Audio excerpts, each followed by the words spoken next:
This is the Blood Red podcast from the Liverpool Echo, giving you the inside track on all the big talking points from Anfield. No matter how you look back on it, the summer of 2011 left an indelible mark on Liverpool Football Club. The first summer window for new owners FSG saw a hive of activity in the market with a taste for both the new and the old.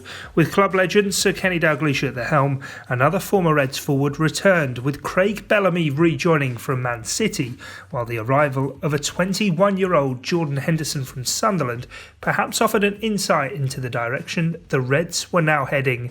Welcome along to Blood Red. I'm Guy Clarke, and here on the channel we've recently been catching up with another of the summer arrivals from 2011, Charlie Adam.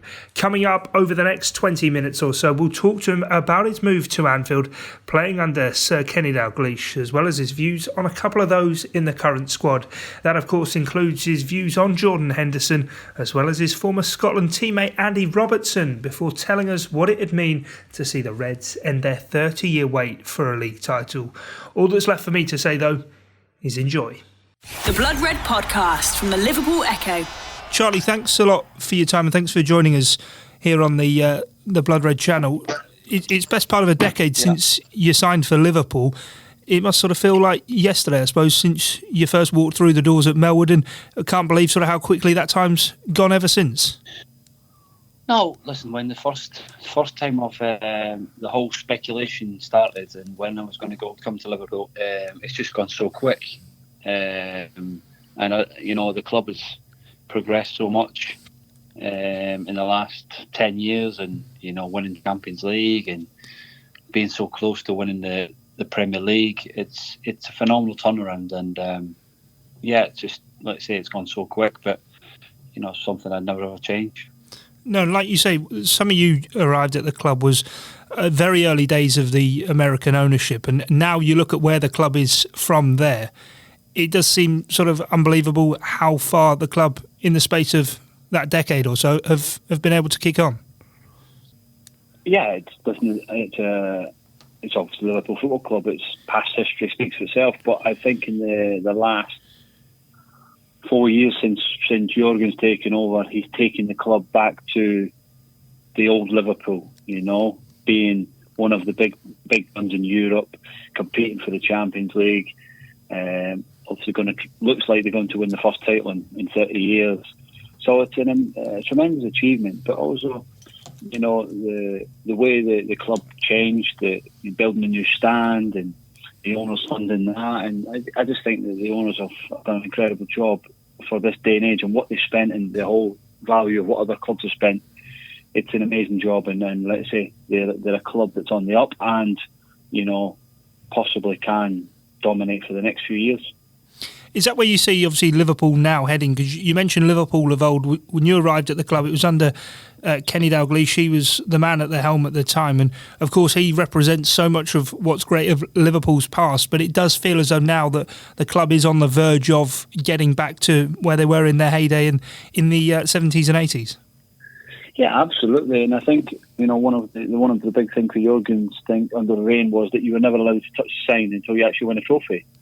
And, he started he involved that. And then, the great players, they've won trophies over the years at Liverpool, and the players that are there now, they'll be going down in the history books, for the first team in 30 years to win the Premier League is incredible. The revolution really did start under Kenny, because he revitalised it. He brought it back together, because there was a lot of issues off the pitch with previous owners. And Liverpool were able to then go and compete with the top clubs for the players that they managed to bring in.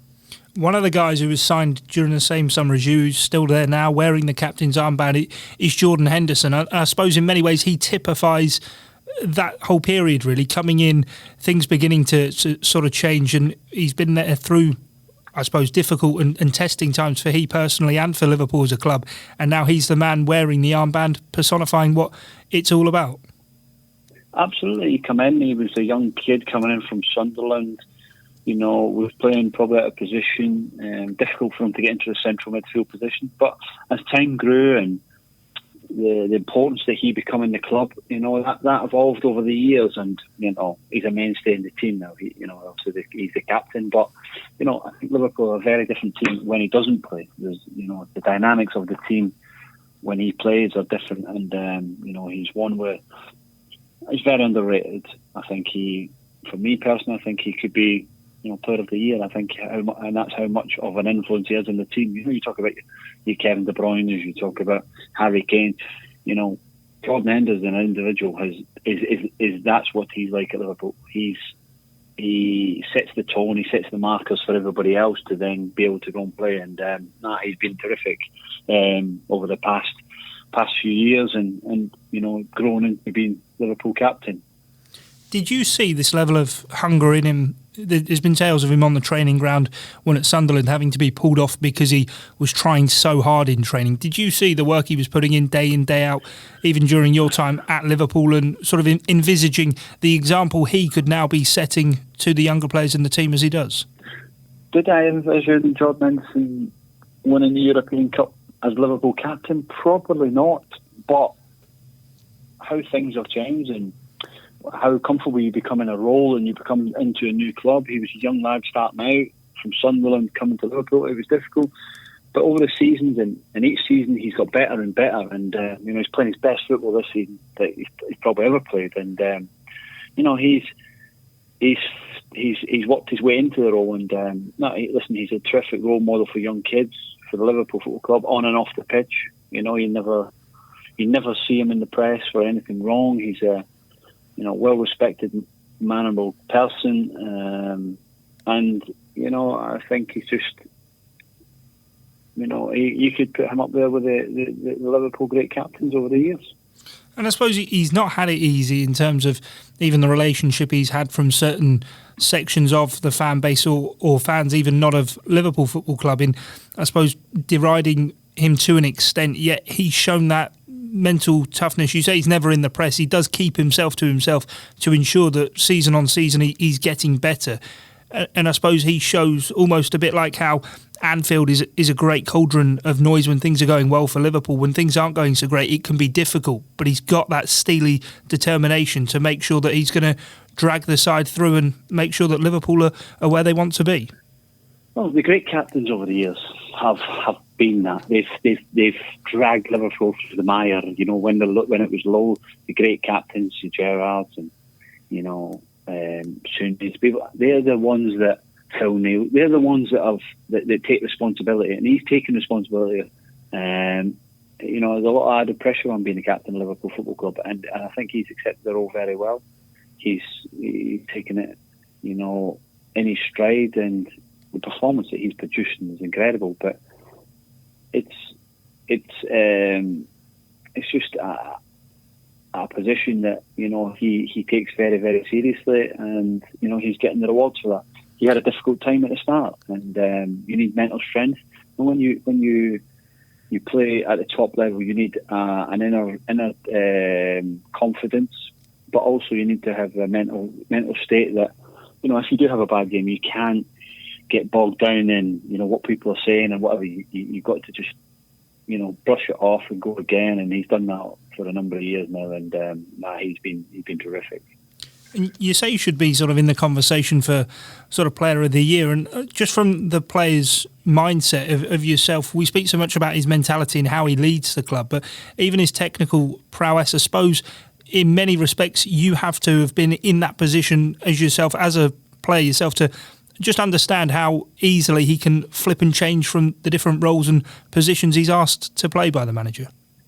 Yeah, but that's because he's got a manager that trusts him. He's got a manager, no matter what role, if he plays at centre-back or central midfield, if you ask Jordan Henderson to play in any position, he'll give 110%. He'll go and do his best. But he's got quality, and I don't think that people realise how good he was technically.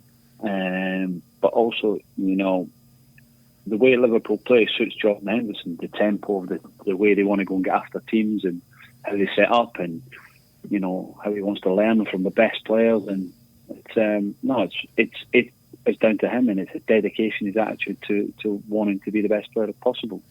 And I suppose that all goes hand in hand with how Jurgen Klopp's assimilated and put this side together, because another guy who sort of springs to mind in that respect is a guy you would have played with, I'm sure, for Scotland, in Andy Robertson, who came in from Hull and perhaps wasn't a signing that really sort of took the eye of all too many people. Yet now, I would probably arguably say he's one of, if not the best left backs in the world, and that's through that sheer persistence and personal characters that this side show throughout.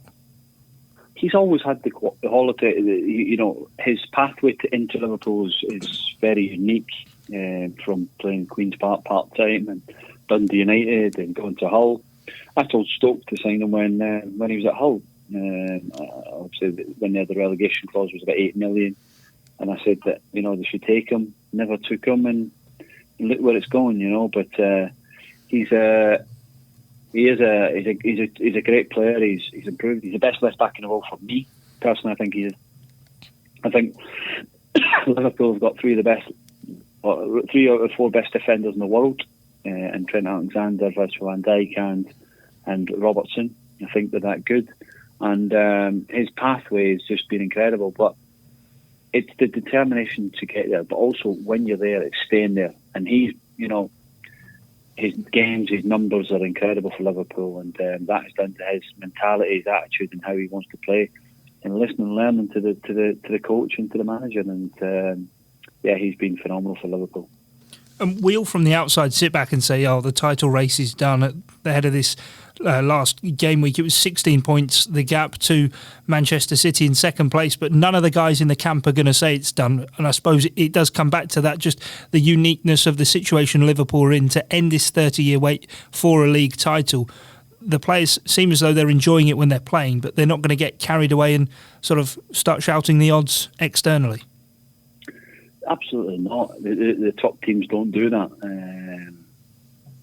They've been in positions before where they've been ahead and lost it. Not as far ahead, but they did previous season. They'll learn from that, and I think that's a good motivation for them as well. That they've been through that experience of, the games that, listen, Liverpool have probably not blown everybody away this season and how they've played, but they've been efficient. They've won games at the right time, in the right moments. Big key moments in the games they've won that. The record speaks for itself. I think they dropped 2 points all season. It's phenomenal. The numbers that they're at the moment is ridiculous. But they have to keep performing to the level, and that is driven by your captain, James Milner, Virgil van Dijk. It's they're the players that keep driving the team. The experience they've had before will stand them in good stead, and hopefully, get them over the line sooner rather than later. Do you see a weakness in this side? Because you say they're only 2 points dropped all season. It seems an absolutely unbelievable achievement that Liverpool currently on record to sort of surpass any records that have been there before, whether it be points totals, unbeaten runs, all sorts. They just seem to keep churning out win after win. It is, and is there a weakness? Absolutely not. The team is. The only problem you'd say is that the midfield three are not household name, as in it's not superstars, as in big players like Van Dijk or Firmino or Salah or Mane, but they do the job, and that's what I'm saying. That three in midfield are a key to Liverpool Football Club and how they start the game and how the tempo. Ronaldo, Fabinho when he comes in, Henderson, Lallana, Milner keep playing there. Keita, has been in there sometimes. So it just shows that the hard work, the application, good quality, a togetherness could set you on the right pathway to something, and they're on that way to doing something very special. And let's say it's a joy to watch them at times. Some of the football they play is incredible. They blow teams away, within the first 20 minutes. I think when Jurgen first come in, they used to do that. First 15, 20 minutes, the game could be over. But then, the last half an hour, they sort of, tailed off as if the fitness they blew up. But now they channel it in the right way, and they've just become a phenomenal team over the past 2 years. Really, they were unlucky in losing the league last year, but winning the Champions League in this year, they've just been phenomenal. And you yourself, obviously, still playing with Reading in the Championship. 18 games under your belt so far this season. A couple of goals in there for you as well. It looks as though the Championship, just how tight it is, you guys probably perhaps still with a chance of looking at that top six, or even in the FA Cup. Who knows? You could well be making a return to Anfield should both you and Liverpool get through? You never know, Charlie. No, you never know. It'd be great too because of the opportunity to play against the best club in the country, but also the best club in the world, European champions. But no, listen, we're going okay. We started against Millwall at the weekend, but no, we're in a good position. Reading have been in a position of fighting relegation for the last few years, so it's nice to be in a position where we're looking up the table instead of behind us, and we just got to keep going. And I'm loving it. Keep playing and seeing where it takes us at the end of the season. And you're alongside a Liverpool loanee. I know the deal's to be made permanent in the summer in Ovi Ejaria, and he seems to be one of the guys in the team who is really relishing the new management under Mark Bowen. He's a match winner. Ovi's he's one that, once you give him the ball, you don't really see it for a bit because he's technically very good. Both feet can go either way. And, he's a wonderful talent. And, like you say, when you're at a club like Liverpool, sometimes you just have to take that little bit step back to then push on again. And I think he's in that moment in his career where he needs to come and play somewhere, similar to a Ryan Kent, where, they've gone out on loan and hoping then to produce the goods to go back to the top level again. But he's a wonderful player, and we're glad that he's on our side because he can win his games, and some of the things he can do with football is incredible. And you mentioned sort of Ryan Kent there, and you think Harry Wilson's on loan at Bournemouth. Liverpool right now on the pitch, it's all going well with the first team, obviously, but it seems the academy's doing well. You've got a few sort of trying to knock on the door or getting on the bench for the first team when they're a bit short on numbers. It does seem everything right now at Liverpool Football Club is in really rude health. Absolutely. I think it's a club that everybody will want to be part of. A lot of the big players will want to go there. Obviously, the new academy will be the new training ground at the academy will be special when it's finished. I think the recruitment has been phenomenal in the last few years, and what they've brought in. And then also you've got people like Ryan Brewster, who's at Swansea, Curtis Jones coming off the bench scoring that goal against Everton the other week. Harvey Elliott they bought from Fulham, so they've got good young players coming through, and I think it's transitional period now is just about Jordan Candy getting. The problem they've got, the younger ones, is in the forward position. You've probably got three of the best forwards in the world, in the top 10 in the world. Mane, Salah and Firmino. It's going to be difficult for them, but if they could sit there and watch and learn and be around it, that'll be massive for their development. And I think Liverpool is a club that at the moment is one that everybody's looking to be part of. And just to finish off, Charlie, really do appreciate your time. But thinking back to your time at the club, you've been in and around it, you know how much it means. How much pleasure do you get seeing this Liverpool side doing what they're doing? And as much as we don't want to jinx it, inevitably looking as though they are going to win the title and end this wait for a league title. When people ask me about Liverpool, I always say, listen, I was fortunate enough to be picked to play for Liverpool. I played 37 games. Won the Carling Cup, and I'm one of the lucky ones to actually pull on that shirt. There's millions over the world that dream of doing that, and I got that opportunity. And also, when being in the club, you see the hard work that goes on, but the rewards they're getting now, it's great to see, and I hope that they are successful and they can get over the line and win that Premier League. But also knowing how you see the group, they'll be looking to win the Champions League as well. Yeah, certainly will. Well, Charlie, thanks very much for your time, as I say, and good luck with the rest of the season at Reading. Thank you very much. Former Liverpool midfielder Charlie Adam then joining us here on the Blood Red channel, and certainly not short of praise for the Red skipper Jordan Henderson. Well, that is it here for this edition on Blood Red. Thank you a lot for your time and your company, and until next time, it's bye for now. You've been listening to the Blood Red podcast from the Liverpool Echo.